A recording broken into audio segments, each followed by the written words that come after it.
বিধানসভা নিৰ্বাচনৰ পূৰ্বে ৰাজ্যত উন্মোচিত হৈছে নতুন নতুন দুৰ্নীতি লুণ্ঠনৰ কাহিনী। এইবাৰ শিৱসাগৰ জিলাৰ হাফলুটিং পঞ্চায়তৰ কেইবা লাখ টকাৰ নাৰ্চাৰী লুণ্ঠনৰ কাহিনী পোহৰলৈ আহিছে। চাওহক শিৱসাগৰৰ পৰা ভৈৰৱ বুন্দাৰ এক প্ৰতিবেদন। হয়, মই বৰ্তমান উপস্থিত আছো আমগুৰি বিধানসভা সমষ্টিৰ হাফলুটিং পঞ্চায়তত। মই বাহাৰক পোনপ্ৰথমে অনুৰোধ কৰিম এখন ফলক দেখুৱাবলৈ, আৰু এইখন ফলক হৈছে যে যি এনৰেগা আঁচনিৰ অধীনত এই পঞ্চায়তটোত হাফলুটিং পঞ্চায়তত 9খন আঁচনি ধৰা হৈছিল, আৰু এই আঁচনিসমূহ নিৰ্মাণৰ নামত প্ৰায় 11 লক্ষাধিক টকা ইয়াৰ কাৰণে আবণ্টন হৈছিল। কিন্তু অতিকৈ লজ্জাজনক কথা যে এই হাফলুটিং পঞ্চায়তৰ যদি আমি প্ৰতিখন নাৰ্চাৰীলৈ যাওঁ তেনেহ'লে দেখিম যে এনেকৈ ফলক ওলমি আছে। তাত এষ্টিমেট এমাউণ্ট 1,23,302 টকাকৈ প্ৰতিখন 9খন আঁচনিতে ওলমি আছে। কিন্তু তাৰ বিপৰীতে যদি আমি চাওঁ কামৰ নামত কিন্তু শূন্য। ইয়াৰ সামগ্ৰিকভাৱে যিখিনি ধন আহিছে এই ধন গোগ্ৰাসে গিলা হৈছে। পঞ্চায়ত প্ৰতিনিধি, খণ্ড উন্নয়ন বিষয়া কাৰ্যালয়ৰ বিষয়া কৰ্মচাৰী আৰু সকলোৱে মিলি আচলতে এইদৰে লুটপাট চলোৱা হৈছে হাফলুটিং গাঁও পঞ্চায়তত। আৰু ইতিমধ্যে বাহাৰৰ কেমেৰাত প্ৰাগ নিউজৰ দৰ্শকে এটা কথা স্পষ্ট ৰূপত দেখিছে যে যি স্থানত এই নাৰ্চাৰীখনৰ ফলক ওলমোৱা হৈছে সেই স্থানত কিন্তু এটা পুখুৰীহে বৰ্তমান ৰাইজে দেখিবলৈ পাইছে। আৰু এই পুখুৰীটোৰ নামতে নাৰ্চাৰী বুলি প্ৰতিষ্ঠা কৰি আচলতে এইদৰে প্ৰায় 1,23,000কৈ ধন লুণ্ঠন কৰা হৈছে ৰাজকোষৰ পৰা। আৰু এইখিনিতে আন এটা কথা ক'বই লাগিব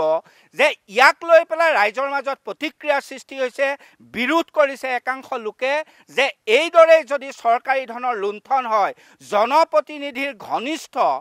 একাংশ পালি নেতাৰ পৃষ্ঠপোষকতাত যদি এইদৰেই লুণ্ঠন ৰাজ অব্যাহত থাকে তেনেহ'লে হাফলুটিং পঞ্চায়তৰ যি উন্নয়নৰ গতিধাৰা এই গতিধাৰা স্তব্ধ হৈ যাবলৈ বৰ বেছি সময় নালাগিব।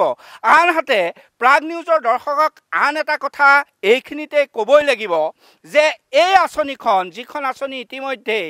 বাহাৰৰ কেমেৰাত প্ৰাগ নিউজৰ দৰ্শকে স্পষ্ট ৰূপত দেখিছে, এই আঁচনিখনৰ যি জব কাৰ্ডৰ কথা হৈছে, যিহেতু এনৰেগা আঁচনিৰ অধীনত এই আঁচনিখন গ্ৰহণ কৰা হৈছিল, আৰু এই জব কাৰ্ডত এই 5 নং ৱাৰ্ডৰ যিগৰাকী মেম্বাৰ,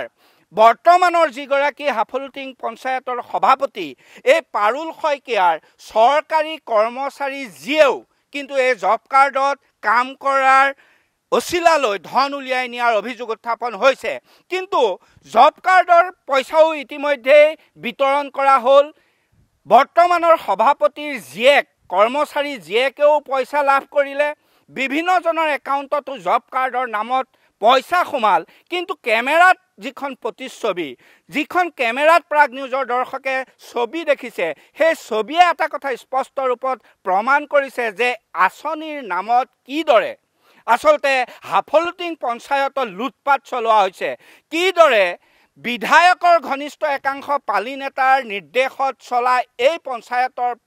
সভাপতিয়ে এনেদৰে গোগ্ৰাসে গিলিছে চৰকাৰী আঁচনিৰ ধন। মই পোনপ্ৰথমেই এই পঞ্চায়তৰ এই দুৰ্নীতি উদঙাই দিয়া এগৰাকী মহিলাৰ ওচৰলৈ আহিব বিচাৰিছোঁ। কি ক'ব, কিদৰে দুৰ্নীতি সংঘটিত হৈছে? বৰ্তমানৰ সভাপতি, পূৰ্বৰ ৱাৰ্ড মেম্বাৰ, তেওঁৰ টেট শিক্ষয়িত্ৰী জীয়েকেও ইয়াত জব কাৰ্ডত কাম কৰা দেখুৱাইছে। কিন্তু আঁচনিখনৰ যিটো ফোপোলা স্বৰূপ ইতিমধ্যে প্ৰাগ নিউজৰ দৰ্শকে দেখিছে। এই সামগ্ৰিক ওপৰত আচলতে এনেদৰে আচলতে লুণ্ঠন কৰা হয় নেকি চৰকাৰী ধন? এইদৰে আচলতে ৰাজকোষ উদং কৰা হয় নেকি? এইদৰে জনপ্ৰতিনিধি ঠিকাদাৰ মিলি পেলাই গোগ্ৰাসে গিলা হয় নেকি? কি ক'ব এই সম্পৰ্কত? হয়, হাফলুটিং গাঁও পঞ্চায়তত বহুতো লুণ্ঠন হৈ আছে। আপোনালোকে এতিয়া দেখিছে এনৰেগা নামতো এয়া লুণ্ঠন দেখিছে। আৰু নাৰ্চাৰীৰ নামত কি আছে আপোনালোকেতো দেখিছে, পুখুৰী, তামোল গছ, কলগছ, আৰু এনেকৈ জব কাৰ্ড হয় নেকি? আৰু জব কাৰ্ডৰ নামত আপোনালোকে দেখি শুনি আচৰিত খাই গৈছে। আমাৰ ৰাইজে আচৰিত খাইছোঁ যে যিগৰাকী বৰ্তমানৰ প্ৰেচিডেণ্ট আৰু যি আগতে প্ৰাক্তন তেওঁ ৱাৰ্ড মেম্বাৰ হয় এইটো ৱাৰ্ডৰ, তেওঁৰ কাৰ্যকালত কোনো কামেই মানে সফল হোৱাৰ নিচিনা আমি পৰিলক্ষিত নহয়। এই ধৰি লওক ইয়াৰ নাৰ্চাৰীটো বাদেই দিয়ক, সকলো কামেই একো কামেই নহ'ল। তেওঁৰ ছোৱালীও জব কাৰ্ড পাইছে। হয়, আৰু তেওঁৰ ছোৱালী বৰ্তমান টেট শিক্ষয়িত্ৰী হয়। আৰু তেওঁলোকে চৰকাৰী মানুহে এগৰাকী চৰকাৰী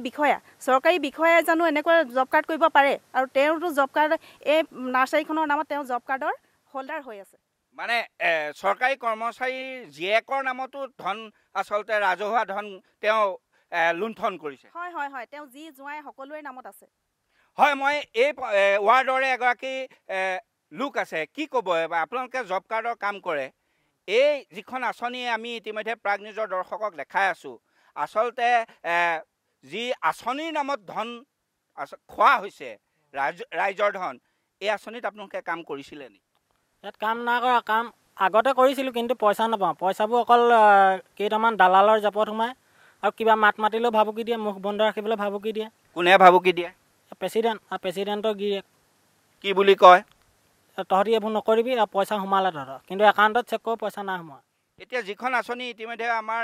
কেমেৰাত ওলাল সেই আঁচনিখনত আপোনালোকে কাম কৰিছিলে নেকি সেইখনত নাই কৰা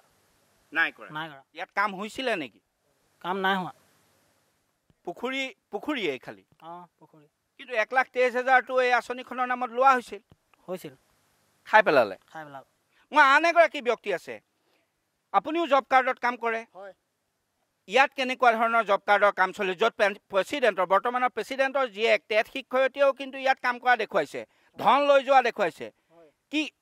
কাম হৈছিল নে প্ৰকৃততে আপোনালোকে যিখন এনেকুৱা আঁচনি দেখাইছে এতিয়া সেইখন ব্লকৰ মতে আমি ইয়াত কোনো জব কাৰ্ডৰ কাম কৰা নাই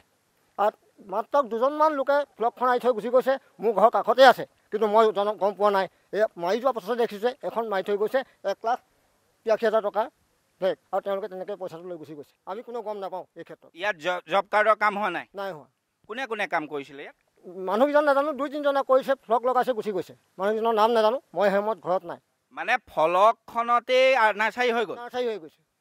ইয়াত একো পুলি ৰোৱা দেখা নাই ৰোপণ কৰা দেখা নাই আমি সদায় অহা যোৱা ৰাস্তা আমি একো দেখাই নাই চকুত পৰা নাই সভাপতি এই কেলেংকাৰীটোত জড়িত সভাপতি যেতিয়া নাছিলে তেতিয়া তেখেত ৱাৰ্ড মেম্বাৰ আছিলে এই পঞ্চায়তৰ বৰ্তমান যিগৰাকী সভানেত্ৰী তেখেতৰ কাৰ্যকালৰ দিনতে এই কামখিনি হৈছিলে মানে তেওঁ এই গোটেই কথাটো গম পাই যে কাম নোহোৱাকৈ পইচা নিয়া হ'ল হয় মই গৌৰাংগৰ ওচৰলৈ আহিছোঁ বিডিঅ'গৰাকীৰ ভূমিকা কেনেকুৱা ইয়াততো বিডিঅ'ই